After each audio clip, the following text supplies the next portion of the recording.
अलैकुम वरहमतुल्लाहि तआला वबरकातुहू। अल्हम्दुलिल्लाहिल्लज़ी अल्लमा बिल कलम वस्सलातु वस्सलामु अला अशरफि रसूलिल्लाह व अला आलिहि व अस्हाबिहि उलिल फज़्ल वल करम, अम्मा बाद। क़ाल रसूलुल्लाह सल्लल्लाहु अलैहि वसल्लम इन्न मिन खियारिकुम अहसनुकुम अखलाक़ा। सदक़ रसूलुल्लाह सल्लल्लाहु अलैहि वसल्लम। हमारे प्यारे साथियों और मेरे दोस्तों, मैं आज इस बाबरकत और मुअज़्ज़ज़ महफ़िल में एक अच्छा मौज़ू पर तक़रीर पेश करने जा रहा हूँ। इसीलिए मुझे आज बहुत खुशी है। मेरा मौज़ू का नाम है हिंदुस्तानी मुसलमानों के मुस्तक़बिल। उसके बारे में बताने के लिए मुझे और सुनने के लिए तुझे अल्लाह सुब्हानहू व तआला तौफीक दिए, आमीन। सबसे पहले मैं खुदा को शुक्र अदा करना चाहता हूँ जिसने आपके सामने कुछ कहने के लिए मौका दिया। अल्हम्दुलिल्लाह अल्हम्दुलिल्लाह अला कुल्ली हाल। हमारे प्यारे भाइयों और मेरे दोस्तों, हमको जानता है कि आज हम मुसलमानों में हिंदुस्तान में कैसा जिंदगी गुजरता है।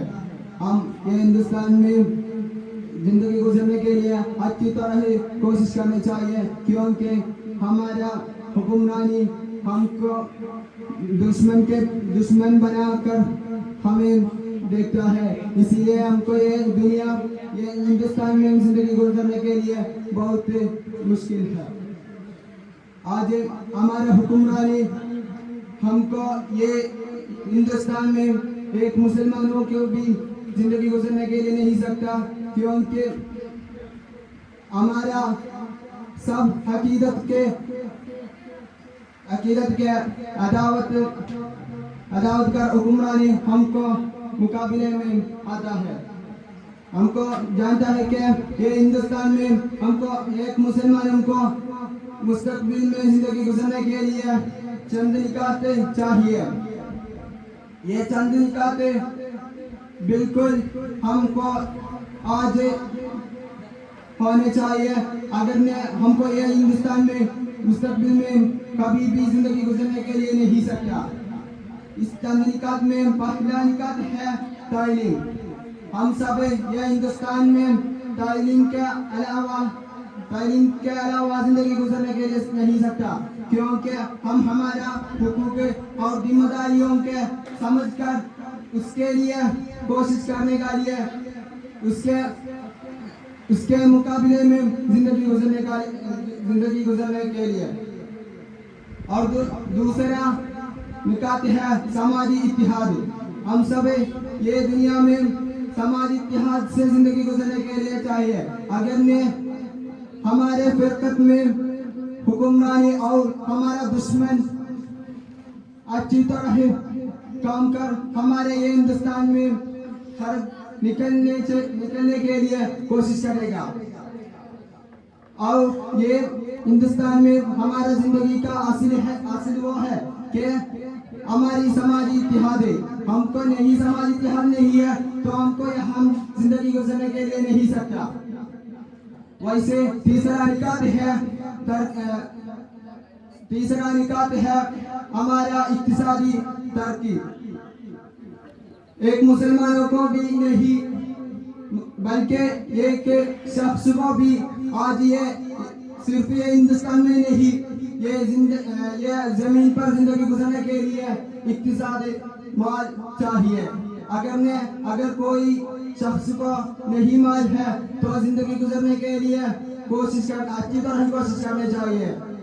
मगर हम सबको ये दुनिया में जिंदगी गुजरने के लिए आज माल बहुत जरूरत है।